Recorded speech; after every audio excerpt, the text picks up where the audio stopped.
നമസ്കാരം.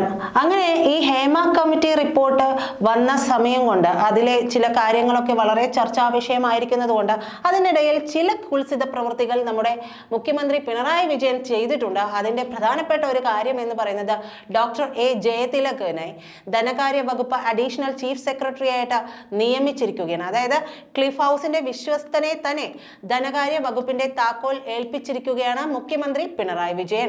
Doctor A Jayathilak IAS ാണ് ധനകാര്യ വകുപ്പ് അഡീഷണൽ ചീഫ് സെക്രട്ടറിയായി നിയമിച്ചത്. അതിന് ചില പ്രത്യേക താല്പര്യങ്ങൾ കൂടിയുണ്ട്.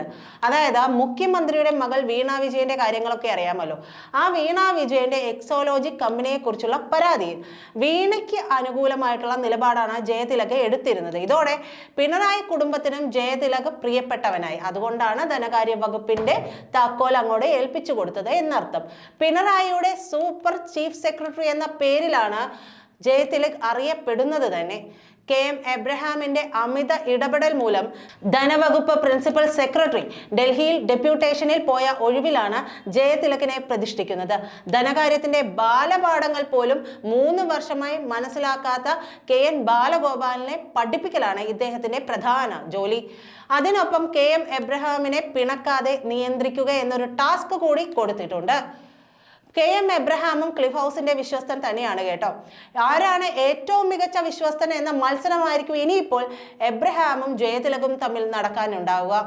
കാലിയായി കിടക്കുന്ന ഖജനാവ് നിറയ്ക്കുക എന്നതാണ് ജയതിലകിന്റെ പ്രധാനപ്പെട്ട ജോലി. എന്നും മുഖ്യമന്ത്രിയുടെ വിശ്വസ്തനും കയ്യാളുമാണ് ഈ ഉദ്യോഗസ്ഥൻ.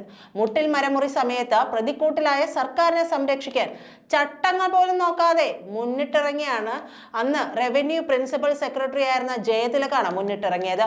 വിവരാവകാശ ചോദ്യത്തിന് മറുപടിയായി മുട്ടിൽ മരമുറി ഫയൽ നൽകിയ അണ്ടർ സെക്രട്ടറി ശാലിനിയുടെ ഗുഡ് സർവീസ് എൻട്രി എടുത്തു കളഞ്ഞ കുപ്രസിദ്ധി കൂടി ഇദ്ദേഹത്തിനുണ്ട് എന്ന് നമ്മൾ മറന്നു പോകരുത്. ഈ അവസരത്തിൽ മുട്ടിൽ മരമുറിയോടുകൂടി ജയതിലക് മുഖ്യമന്ത്രിയുടെ വിശ്വസ്തനായി മാറുകയായിരുന്നു.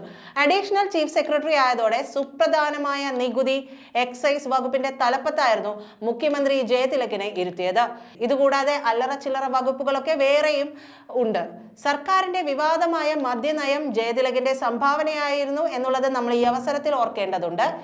തിരഞ്ഞെടുപ്പ് ഫണ്ടിലേക്ക് കോടികൾ ലഭിക്കുന്ന മദ്യനയത്തോടു കൂടി പാർട്ടി സെക്രട്ടറി ഗോവിന്ദന് കൂടി ജയതിലക് പ്രിയങ്കരനായി മാറുകയും ചെയ്തു.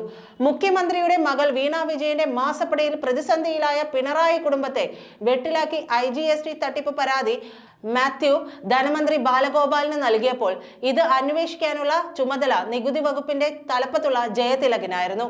നികുതി കമ്മീഷണർക്ക് പരാതി അന്വേഷിച്ച് റിപ്പോർട്ട് നൽകാൻ പതിവ് ചടങ്ങ് പോലെ ജയതിലകിന്റെ ഉത്തരവിറങ്ങി.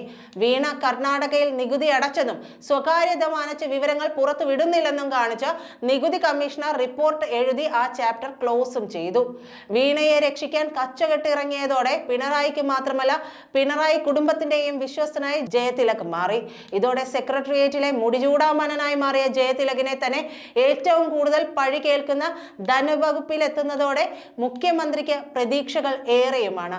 അങ്ങനെ പ്രതീക്ഷകൾ വെച്ചുകൊണ്ട് തന്നെയാണ് മുഖ്യമന്ത്രി പിണറായി വിജയൻ ഇവരെയൊക്കെ തീറ്റിപ്പോറ്റുന്നത്. വെറുതെ അങ്ങ് തീറ്റിപ്പോറ്റുകയൊന്നുമില്ല. അദ്ദേഹത്തിന് കൃത്യമായ ലക്ഷ്യങ്ങളൊക്കെ ഉണ്ട്.